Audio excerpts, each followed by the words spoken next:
Hi friends, நம்ம பார்க்க போகிற மலையாள படம் ஹலோ மம்மி. இது வந்து பார்த்திங்கன்னா ஒரு காமெடி ஜானரில், ஒரு காமெடி ஹாரர் ஜானரில் இருக்குது. இது மாதிரி இப்போ ஸ்ட்ரீ 2, புல்போனியா 3 அது மாதிரி படம்லாம் இப்போ வந்தது. அதெல்லாம் வந்து ஸ்ட்ரீ 2 வந்து பார்த்திங்கன்னா ரொம்ப போர் படம். ஆனால் அது வந்து பார்த்திங்கன்னா 600 கோடிக்கு மேலே அது வந்து ஏன் பண்ணிச்சுன்னு சொன்னாங்க. இப்போ புல்புலியா 3யும் அப்படி தான். அதில் சந்திரமுகி அதெல்லாம் பார்த்து காப்பி அடிச்சிருப்பாங்க.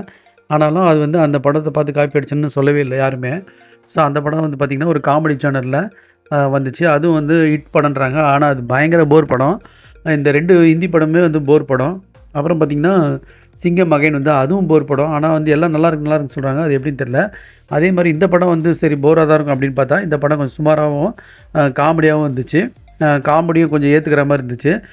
ஸோ அந்த சீனியர் ஆக்டர்ஸ்லாம் பண்ணுற காமெடிலாம் வந்து ரொம்ப நல்லா இருந்துச்சு. ஸோ இந்த படத்தோட டைரக்டர் வந்து பார்த்திங்கன்னா வைஷாக் எல்என்ஸ்ன்றவர் பண்ணியிருக்காரு. ஸோ ரைட்டிங் வந்து பார்த்திங்கன்னா சஞ்சய் ஜோசப்ன்றவர் பண்ணியிருக்காங்க. ஸோ இந்த படத்தோட கதைக்கு போகிறதுக்கு முன்னாடி நடிக்கிறவங்களை பார்த்துடலாம். ஸோ இந்த வீடியோ பிடிச்சிருந்தா லைக் பண்ணுங்கள், ஷேர் பண்ணுங்கள், சப்ஸ்கிரைப் பண்ணிங்க. வீடியோ நோட்டிஃபிகேஷன் பண்ணிங்கன்னா அப்டேட் ஆகிடும். அப்புறம் இதில் நடித்தவங்க பார்த்திங்கன்னா ஷரஃப்தீன். இவர் வந்து பார்த்திங்கன்னா சின்ன சின்ன கேரக்டரில் முன்னாடி நடிச்சிருந்தார். இப்போ வந்து பார்த்திங்கன்னா மெயின் ஹீரோயின் நடிச்சிருக்காரு. நல்லா தான் இருந்துச்சு. ஸோ இந்த ரயில்வே கேட்னு ஒரு படத்தில் நடிச்சிருந்தார், ஆசிஃப் அலி படத்தில். அதுவும் நல்லா இருந்துச்சு. இவரோட ஆக்டிங் காமெடி நல்லா இருந்திருக்கு, நல்லா ஒர்க் அவுட் ஆகிருந்தது. ஐஸ்வர்யா லக்ஷ்மி, அப்புறம் பார்த்திங்கன்னா சன்னி இந்துஜா, ஜானி ஆண்டனி. இவர் வந்து ஒரு காமெடி கேரக்டர், அவங்க ஷரஃபுதீனோட அப்பாவும் நடிச்சிருப்பார். செம காமெடியாக இருந்துச்சு. ஒரு சீன் வந்து அவங்க வீட்டை பார்க்க வருவார், அவங்க மருமக வீட்டை. அப்போ பயங்கர காமெடியாக இருந்துச்சு.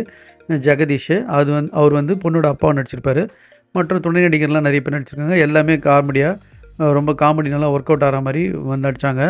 ஜோமன் ஜோதிர் வந்து ஒரு சீன் வருவார். அவர் செம்ம காமெடி பண்ணியிருந்தார். வாழைலாம் கூட நல்லா, வாழை படத்தில் கூட நல்லா காமெடி பண்ணியிருந்தார்ல, அவர் தான். அவங்க ஃப்ரெண்டாக வருவார். ஷரஃபுதீனுக்கு போனிக்கு வந்து ஃப்ரெண்டாக வருவார். ஸோ இப்போ கதைக்குள்ளே போயிடலாம் வாங்க. ஸோ போனின்றவர் வந்து பார்த்திங்கன்னா பெட் ஷாப் வச்சுருப்பார். அவங்க மச்சான் வந்து ஒரு அலைன்ஸ் கொண்டு வருவார். அது வந்து என்னென்னு பார்த்திங்கன்னா சிம்லாவில் இருக்காங்க அந்த பொண்ணு வந்து ஸ்டெஃபி. அவரும் அவங்க அப்பா மட்டும்தான் இருக்காங்க, அம்மா கிடையாது. அவங்க வந்து ஜேஆர்எஃப் படிச்சுட்டு சயின்டிஸ்ட்டாக ஆக போகிறாங்க. ஸோ நீ வந்து இது பண்ண, அந்த அலைன்ஸ் பாரு, உனக்கு பிடிச்சிருந்தா நீ வந்து கல்யாணம் பண்ணிக்க அப்படின்னு சொல்லுவாங்க. ஸோ அதே மாதிரி அலைன்ஸ் பார்ப்பாங்க. இதுவே வந்து பார்த்திங்கன்னா ஒரு 40 மினிட்ஸ் போயிடுது. அதெல்லாம் கொஞ்சம் அறுத்துது, பாட்டெலாம் வந்து கொஞ்சம் அறுத்துது. 40 மினிட்ஸ் வந்து பார்த்திங்கன்னா இந்த அலைன்ஸ் பார்த்து கல்யாணம் ஆகிறதுக்கே அப்படி ஆகிடும். ஸோ இப்போ கல்யாணம் ஆன உடனே, கல்யாணம் ஆகும்போது பார்த்திங்கன்னா இந்த பொண்ணுக்கிட்ட வந்து அவங்க அம்மா பேசுவாங்க. அவங்க இறந்து போன அம்மா வந்து பேசுவாங்க. அது மறைமுகமாக ஒரு இதில் வந்து டைரெக்ஷன் பண்ணுவாங்க. அதாவது பிடிக்காத மாதிரி அவங்க வந்து வெளிப்படுத்துவாங்க. அந்த ஆவி வந்து வெளிப்படுத்தும். இப்போ வந்து கல்யாணம் ஆகிடும். கல்யாணம் ஆகிட்டு ஃபஸ்ட் நைட்லேயே வந்து பார்த்திங்கன்னா இவர் தூக்கி அடிப்பாங்க. அதெல்லாம் நல்லா காமெடியாக இருந்துச்சு. ஸோ இப்போ வந்து பார்த்திங்கன்னா இந்த பேய் வந்து அவங்க அம்மாவுக்கு வந்து இந்த அம்மா பேய் வந்து இந்த மாப்பிள்ளையை வந்து தொடவே விடாது. இப்போ அப்புறம் வந்து இவங்க லவ் வந்து சக்ஸஸ் ஆச்சு, இந்த கல்யாணம் வந்து சக்ஸஸ் ஆச்சா இல்லையான்றது தான், இவங்களுக்குள்ளே குழந்தை பிறந்தா ஃபஸ்ட் நைட்டில் நடந்ததா இல்லையான்றது தான் செகண்ட் ஹாஃபு. இப்போ இந்த செகண்ட் ஹாஃபில் வந்து பார்த்திங்கன்னா இந்த எக்ஸாஸ்ட்டில் வந்து பேய் ஓட்டுறதுக்குலாம் ரெண்டு பேர் வந்து போட்டி போடுவாங்க. அதெல்லாம் வந்து கிளைமேக்ஸு. ஸோ இந்த இதில் வந்து இது வரைக்கும் காமெடியாக இருக்கும். இவர் போனியை பார்க்குறதுக்கு அவங்க அப்பா வருவார். அந்த சீனில் செம காமெடியாக இருந்துச்சு. அவர் வந்து ஜெகதீஷ் வந்து ஹிந்தி பேசுகிறார் அந்த அவங்க அம்மா கிட்ட. அதெல்லாம் பயங்கர காமெடியாக இருந்துச்சு. ஸோ இந்த படம் வந்து ஃபேமிலியோடு வாட்ச் பண்ணலாம். ரொம்ப ஜாலியாக. இப்போ பனி படம்லாம் வந்து ஃபேமிலியோடு வாட்ச் பண்ண முடியாது.